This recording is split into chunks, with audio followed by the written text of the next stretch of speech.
Portfolio review video में आप सभी का स्वागत है। आज का वीडियो का पोर्टफोलियो बहुत ही अद्भुत है।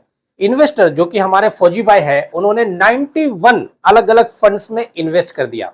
जब हमने बात किया कि इतने सारे फंड्स में अलग अलग इन्वेस्टमेंट कैसे हुआ, तो उनका कहना था कि जो भी नए एनएफओ आते थे, जो भी न्यू फंड्स आते थे, उन सभी में मैं 5-5, 10-10 हजार रुपया इन्वेस्ट करता गया।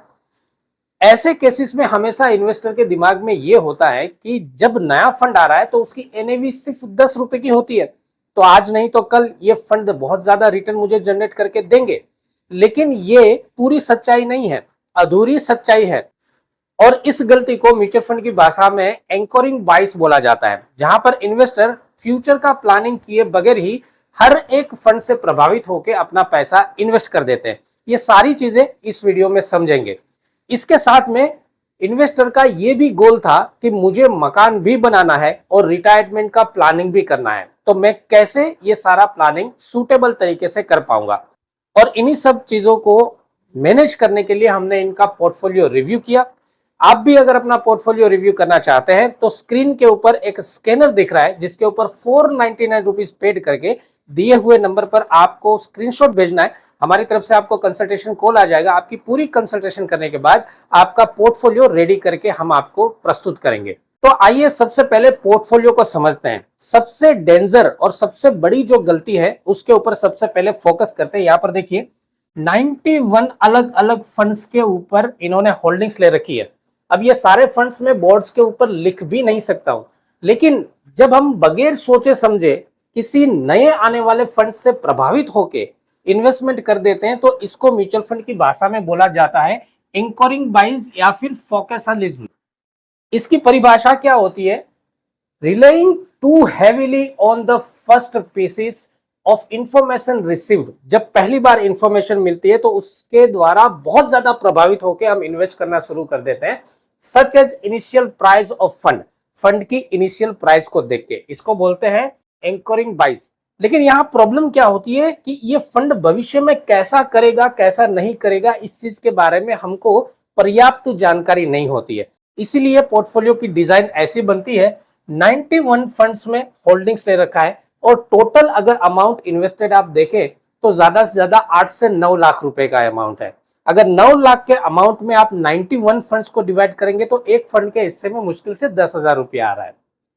अब आगे मैं आपको सारी प्लानिंग समझाता हूं। इन्वेस्टर का यह गोल था कि मुझे मकान भी बनाना है और रिटायरमेंट का प्लानिंग भी करना है। 5 साल की सर्विस बची है। यह सब कैसे संभव होगा, यह एक बहुत बड़ा चिंता का विषय इन्वेस्टर के पास में था।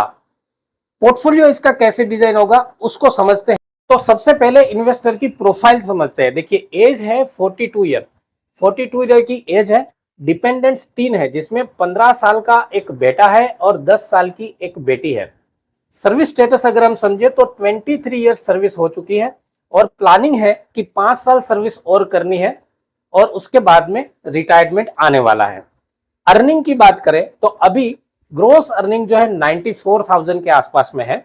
और इसी के साथ में जो एक बहुत इंपॉर्टेंट चीज होती है, जो कि घर के खर्चे, जिसको हम बोलते हैं मंथली एक्सपेंसेस, रोटी कपड़ा मकान और एजुकेशन, इस सब को मिला के तकरीबन 35,000 रुपए का मंथली खर्चा हो रहा है। अब इन्वेस्टमेंट के पार्ट को हम देखें तो इसमें बहुत सारी चीजें फोकस करने वाली है। सबसे पहले देखिए एपी फंड में इन्वेस्ट कर रहे हैं हर महीने 25,000 रुपए, और एपी फंड में अभी तक कुल जमा पूंजी हो चुकी है 22 लाख रुपए। बहुत अच्छा सूटेबल स्टैंडर्ड के ऊपर अभी आप है एपी फंड के हिसाब से। इसके अलावा पीएलआई जो है, 2 पीएलआई करा रखी है। एक 790 रुपए की पीएलआई है और ये 2028 में मेच्योर हो रहा है। ज्यादा समय नहीं बचा, तो इसको बिल्कुल मेच्योर होने दीजिए। जो भी पैसा आएगा उसको आगे जाके हम सेटल कर सकते हैं। दूसरी पीएलआई जो है, जिसमें हर महीने 2,573 रुपया पे कर रहे हैं और ये 2029 में मेच्योर हो रहा है। इसके लिए भी ज्यादा समय नहीं बचा। अभी अगर इस पीएलआई को तोड़ने जाओगे तो पेनल्टी लग जाएगी। इसके जगह पे कोई ऐसे इन्वेस्टर होते जिसका अभी पीएलआई शुरू किए हुए 4-5 साल ही हुआ है, तो उसको क्लोज करके पेनल्टी भी भले देनी पड़े, लेकिन उसका सही उपयोग किया जा सकता है। बट यहाँ समय ज्यादा नहीं बच रहा है। आगे देखते हैं इन्वेस्टमेंट कैसे किया हुआ है। देखिए 6 पॉलिसीज ले रखी है। ये बहुत ही इंपॉर्टेंट चीज मैं आपको बता रहा हूं कि जानकारी के अभाव में हमारे फौजी भाइयों के साथ में क्या क्या गलतियां होती है। 6 पॉलिसीज ले रखी है, ये इन्वेस्टमेंट के हिसाब से ले रखी थी, मार्केट लिंक पॉलिसीज थी, लेकिन पॉलिसीज के रूल्स क्या थे, ये 6 की 6 पॉलिसी जो है ना, इसमें 5 साल आपको इन्वेस्ट करना है हर महीने और फिर 15 साल वेट करना है। अब यहाँ पर एक इंपॉर्टेंट चीज आप समझिए, जब आपका रिटायरमेंट 5 साल के बाद में है तो 15 साल वेटिंग वाली पॉलिसीज लेना यहाँ पर जायज नहीं बनता है, क्योंकि ये आपके रिटायरमेंट प्लानिंग के गोल को मीट नहीं कर पाएगा, इसका समय बहुत ज्यादा है। तो ये एक भारी गलती हुई है और इसी चीज से प्रभावित होकर जब पहली पॉलिसी खरीदी तो ऐसा लगा कि ठीक है यार, 5 साल पेड करने के बाद में 15 साल वेट करूंगा तो मुझे कुछ अच्छा पैसा मिल जाएगा। उसी से प्रभावित होकर धीरे धीरे करके 6 पॉलिसीज ले ली। अब इसी को बोलते हैं एंकरिंग बाइस, कि रिसेंटली चीजों को प्रभावित होके फ्यूचर के डिसाइड किए बगैर ही हमने इन्वेस्टमेंट शुरू कर दिया। ये पूरे पोर्टफोलियो डिजाइन में आपको ये वाली पैटर्न देखने को मिलेगी। अब ये जो 6 पॉलिसीज हैं, इन सबको मिला के हर महीने का समथिंग 13,500 रुपया हम भर रहे हैं। अभी इसके अलावा एक गोल्ड बॉन्ड्स ले रखा था 2022 में, जिसमें 71,000 रुपया इन्वेस्ट किया था। गोल्ड बॉन्ड अच्छी चीज है, कुछ अमाउंट गोल्ड बॉन्ड्स में हम डाल सकते हैं। हालांकि अभी गोल्ड बहुत ज्यादा अपनी हाई पे बैठ गया है, यहाँ से अगले आने वाले 2-3 सालों तक कोई गुंजाइश नहीं दिखती है, लेकिन गोल्ड बॉन्ड अच्छी चीज है। अब समझने वाली बात क्या है कि इन्वेस्टर की चिंता ये थी कि सर मुझे मकान भी बनाना है। देखिए गोल क्या है, मकान भी बनाना है और रिटायरमेंट का प्लानिंग भी करना है। तो ये सारी चीजें कैसे पॉसिबल हो पाएगी, 5 साल की सर्विस बची है। तो अब समझते हैं कि पोर्टफोलियो का पैटर्न कैसे होना चाहिए, पोर्टफोलियो कैसे डिजाइन होना चाहिए। सबसे पहले यहां पर देखिए, हम समझते हैं कि मकान बनाने के लिए इन्वेस्टर क्या कर सकते हैं, किस तरह से आसानी से आप मकान बना पाएंगे। Home planning. अब यहां पर एक चीज देखिए, आपने जो एपी फंड अभी आपके पास जो स्टेटस है, हर महीने 25,000 रुपया एपी फंड में कटा रहे हैं, 22 लाख रुपया अभी तक बन चुका है और 5 साल की सर्विस बची है। इसका मतलब 5 साल और आप इसी स्टेज में 25,000 रुपया एपी फंड कटाते रहेंगे तो ये 5 साल के बाद में कंपाउंड इंटरेस्ट के साथ में जो एपी फंड में लगता है, हमने कैलकुलेट किया है, तो ये 5 साल के बाद में 48 लाख रुपया बन जाएगा। 48 लाख रुपया बन जाएगा। ये सारी चीजें ऐसी की वैसी एपी फंड को चलाते रहना है। ऐसा मैं क्यों बोल रहा हूं कि आपके पास जब एक परफेक्ट गोल होता है, आपको पता है कि मुझे मकान बनाना ही है, तो उस मकान बनाने के लिए जो अमाउंट्स आपको चाहिए वो अच्छी तरह से स्टेबल अमाउंट होना चाहिए। कई भाई हमारे ऐसे गलती करते हैं जिन्होंने एक गोल तो रखा है बट इतना ज्यादा वोलेटाइल पोर्टफोलियो बना रखा है जिसकी कोई निश्चित रूप से आप ये बता ही नहीं सकते हो कि 10 साल बाद आपके पास ऐसा पैसा होगा। अगर वोलेटिलिटी होगी तो आप नुकसान कर सकते हैं, आपका गोल पूरा नहीं हो सकता। इसलिए अगर मकान बनाना है तो आपके पास स्टेबल पैसा होना चाहिए। अब यहाँ पर देखिए एपी फंड में 5 साल के बाद में 48 लाख रुपया बन रहा है। ओके, इसके अलावा 5 साल के बाद जब आप रिटायर्ड जाएंगे तो आपका एजीएफ का पैसा, लिव इनकेसमेंट का पैसा, ग्रेच्युटी का पैसा, कुल मिला के 65 टू 70 लाख, 65 से 70 लाख रुपया आपके पास आ जाएगा एपी फंड को मिला के, ये सब मिला के। तो यहाँ पर एक सिंपल सी चीज है कि 65-70 लाख रुपया मुझे लगता है कि मकान बनाने के लिए सफिशिएंट अमाउंट हो जाएगा। 2-5 लाख रुपया ऊपर नीचे हो सकता है, बट ये मकान बनाने के लिए सूटेबल प्लानिंग हो गया। यहाँ पर आपको कोई चीजें चेंज करने की जरूरत नहीं पड़ रही है। मकान के बारे में एक और चीज जो इन्वेस्टर के साथ हमने डिस्कस की, उनको एक्सप्लेन किया, ऑन सर्विस रहते हुए फौजी भाइयों को ये सोचना चाहिए कि मकान हमें उसी एरिया में बनाना चाहिए जिस एरिया में हमारे पास रिटायरमेंट के बाद भी अपॉर्चुनिटी हो, है ना, रीसेटलमेंट हम कर सके, अपने को नई जॉब अपॉर्चुनिटी मिल सके। अब देखिए 42 इयर्स की एज है और आप जब रिटायरमेंट जाओगे 5 साल के बाद में 47 साल की एज होगी, फिर भी घर पे कोई भी एक सर्विसमैन फ्री नहीं बैठने वाला, कुछ ना कुछ काम करेंगे। उस एरिया में मकान बनाना चाहिए जहां पर आपके पास अपॉर्चुनिटी हो। तो सलाह यह है कि जब आप रिटायरमेंट हो जाओ, रिटायरमेंट होने के बाद आपको लगता है कि इस एरिया में मेरे लिए अगले मेरी रिटायरमेंट की एज तक पूरी फैसिलिटी है, अच्छे से मैं कमा पा रहा हूँ, रीसेटलमेंट हो रहा है, उधर ही मकान बनाना चाहिए। तो मकान की प्लानिंग यहाँ पर परफेक्ट रूप से हो चुकी है। अब दूसरा प्रश्न था कि रिटायरमेंट का प्लानिंग कैसे करें। देखिए, रिटायरमेंट का प्लानिंग हमें करना है एसआईपी और लमसम के जरिए रिटायरमेंट का बहुत बेहतर प्लानिंग हो सकता है। कैसे?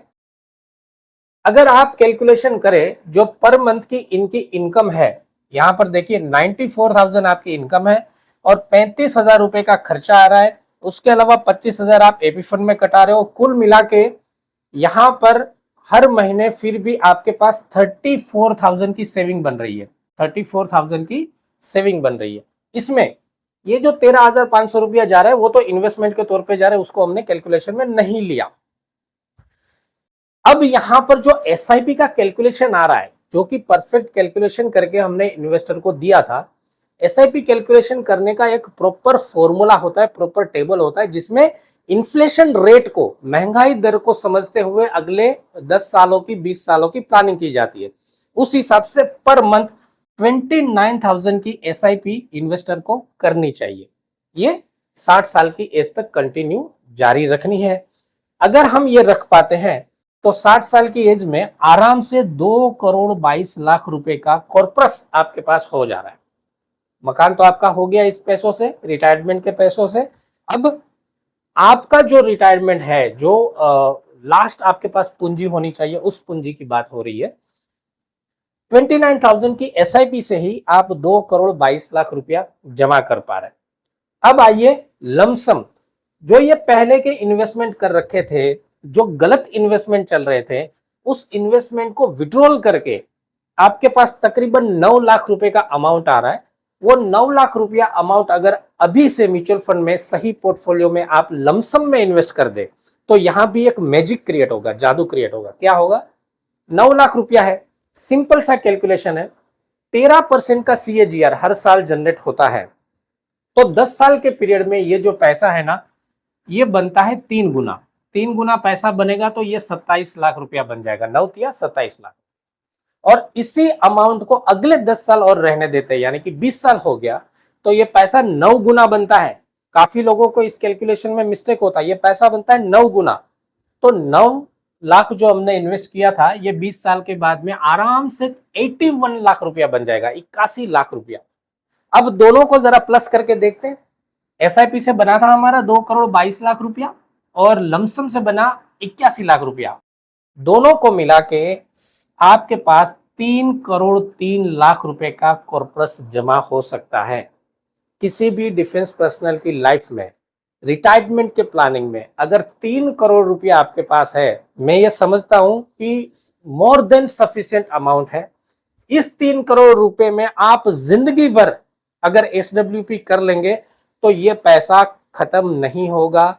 बहुत अच्छे से आप सरवाइव कर सकते हैं, बहुत ही सुंदर तरीके से आप अपनी वेल्थ को बना सकते हैं। अब सवाल यह है कि ये कौन कौन से फंड में इन्वेस्ट करना चाहिए। तो क्या होता है कि एक ही वीडियो में ये सारी चीजें हम कवर नहीं कर सकते, वीडियो बहुत ही ज्यादा लंबा हो जाता है। पोर्टफोलियो हमने इनको डिसाइड करके दे दिया है, स्टेबल पोर्टफोलियो है इनकी प्रोफाइल के हिसाब से, और जो पोर्टफोलियो हमने सजेस्ट किया है उन्होंने 5 साल में हर साल 16.69% का सीएजीआर जनरेट किया है। तो आपको समझ में आ गया कि आप अगर सूटेबल तरीके से अपनी प्लानिंग करते हैं तो फाइनेंस की दुनिया में आप अपने पर्सनल फाइनेंस को बहुत अच्छे से मैनेज कर सकते हैं।